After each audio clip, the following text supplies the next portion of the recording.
¿Conoces la diferencia entre un duelo y una pérdida? Yo puedo llegar a perder algo, como por ejemplo puedo perder un reloj, pero tal vez no tenga duelo por él. La diferencia estriba en una palabra, significado y sentido, aquel valor que tiene para nosotros. Entonces recuerda, por ejemplo, cuando has tenido un duelo sobre un reloj que perdiste, ese duelo se ha derivado de que ese reloj significaba cosas para ti, tenía una narrativa y tenía una historia. En estos tiempos, algo que es indispensable entender es que estamos viviendo momentos de duelo. ¿Y duelo de qué? Duelo de algo tan sencillo como reunirnos con los amigos al final de la semana, duelo de nuestros hábitos generales, como de pronto ir a la oficina y estar en contacto con nuestros compañeros, o como de pronto salir de casa, duelo de la propia salud, duelo de la seguridad. Estamos teniendo un momento vinculado con los duelos. Ahora, ¿cómo trabajar con los duelos? Los duelos van a tener, depende del autor que tú revises, te va a explicar como diferentes etapas. De algún modo es importante saber que el duelo, si nosotros lo dividimos de forma como muy concreta, lo podemos separar en 3 grandes etapas. El primero, que es una etapa de choque. Una etapa de choque es literal, imagínate un carro que llega y que choca. Es cuando recibe el impacto, cuando está tratando de utilizar sus recursos como para amortiguar ese impacto y cuando todavía ni siquiera tiene un estado como de conciencia, ¿no? Suponiendo que nosotros vamos dentro del auto, los que desafortunadamente hemos vivido esa experiencia, no alcanzas como a asimilar qué está pasando en la etapa del choque. En esta etapa, de algún modo, lo que ocurre es que hay zonas de tu cerebro que se van a desconectar. Y es por eso que estamos como en automático. Esta etapa de choque no dura una gran cantidad de tiempo. Entramos en la segunda etapa. En esta segunda etapa, que se llama etapa central del duelo, ¿qué empezamos a hacer o cuáles serían nuestros riesgos? Nuestro riesgo es la rumiación, el comenzar a pensar en qué irá a pasar, cómo irá a ser nuestra vida, cuánto tiempo llevará esto, cómo nos vamos a recuperar, y también puede venir acompañado de una sensación de soledad. ¿Cómo contrarrestarlo? A través de una química de nuestro cerebro, como lo hemos revisado. Mantente en actividad. Ponte objetivos, relaciónate con otros seres queridos, vincúlate con tus amigos, no dejes aquellas actividades que para ti tengan un sentido y un significado. Trata de ejercer o de hacer como alguna actividad de generosidad o de altruismo que rápidamente te pueda llevar a la tercera etapa. Y la tercera etapa tiene que ver con un restablecimiento o con una reestructuración.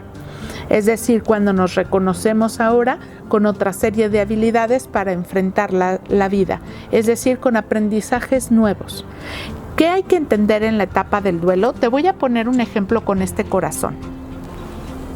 Algo que ocurre mucho es que cuando nosotros pensamos en el duelo, creemos que es lineal.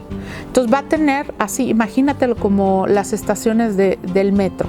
Va a tener como una estación y yo avanzo hacia la otra estación porque es lo que viene en el mapa, y hacia la otra y a la otra. Y este es uno de nuestros principales errores, porque cuando entendemos hacia el duelo y después lo vivimos, todos nosotros sabemos que cuando estamos viviendo un duelo, ¿qué ocurre? De pronto, según tú, ya habías pasado esa estación y al día siguiente regresas a 2 antes. Entonces viene mucha confusión. La naturaleza del duelo es una naturaleza cíclica y el duelo hay que entenderlo desde una comprensión del proceso dual. Entonces imagínate cómo este corazón está pendulando de un lado a otro.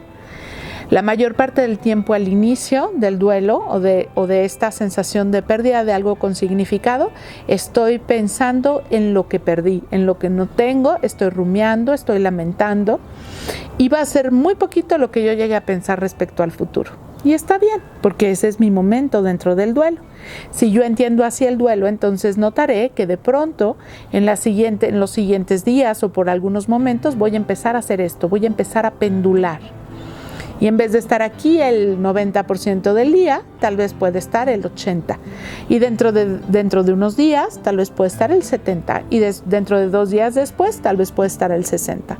Hay que entender el duelo así. El duelo va a tener un carácter vinculado con la intensidad de la emoción, porque involucra algunas zonas de nuestro cerebro como el córtex cingulado anterior, y es por eso que sentimos incluso el duelo físicamente. Todos nosotros experimentamos como una compresión, tenemos como sensaciones, y también involucra algunas otras zonas vinculadas propiamente con nuestros circuitos de recompensa como el núcleo accumbens, y es por eso que de pronto nos sentimos más tristes, porque no podemos tener aquello que de algún modo era un motivador o era un reforzador para nosotros en nuestra vida. Entonces, ¿qué hacer en este momento de duelo? Lo que te diría, primero, entenderlo, saber que así funciona. Segundo, tratar de llevarnos paulatinamente y con un ejercicio interno de compasión hacia los nuevos escenarios y permitirnos también este proceso de reestructuración. ¿Cómo nos lo podemos permitir e incluso cómo lo podemos potenciar? Te voy a dejar una tarea. Todas las noches escribe 3 aprendizajes que hayas tenido sobre el día respecto a ti mismo y respecto a las cosas que puedes lograr. Es decir, 3 cosas nuevas de ti que hayas aprendido ese día. Con esto, ¿de qué te darás cuenta? De que esta etapa incluso también te ofrece nuevos aprendizajes y que también te puedes encaminar hacia una etapa de reestructuración, dándole significado a un momento tan complejo de nuestras propias vidas.